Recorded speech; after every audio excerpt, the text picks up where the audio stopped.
அடுத்ததாக பார்க்கக்கூடிய ராசி கும்பராசிக்காரர்கள். நரசிம்மரை பிடித்து கொள்வது, நரசிம்மர் கவசத்தை கேட்பது,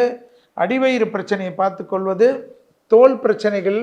ஃப்ரோஷன் ஷோல்டர் என்று சொல்வார்கள், அந்த பகுதியில் கவனமாக இருப்பது, பிள்ளைகள் விஷயத்தில் அனுகூலம், குடும்பத்தில் புது வரவுகள் வருவது, தொழில் ரீதியாக ஜூன் மாதம் வரை மிக கவனமாக இருந்து ஜூன் மாதத்துக்கு பிறகு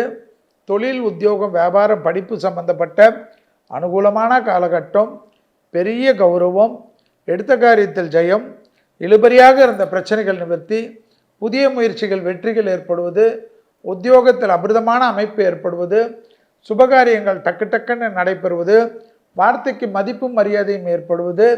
பணவரவு பெரிய அளவுக்கு வருவது, எடுத்த காரியத்தில் ஜெயம் ஏற்படுவது, வீடு, நிலம், வண்டி, வாகனம், விவசாய நிலம், முதலீடுகள், வீடு கட்டுவது, நிலம் வாங்குவது, நகை வாங்குவது, வைரம் வாங்குவது என்ற எல்லா விதத்திலும் டக்கு டக்கு டக்கென்று நிவர்த்தி ஏற்படுவதும், எடுத்த காரியங்களிலெல்லாம் இருந்த கஷ்டங்கள் பரிபூர்ண நிவர்த்தி ஏற்படுவதும்,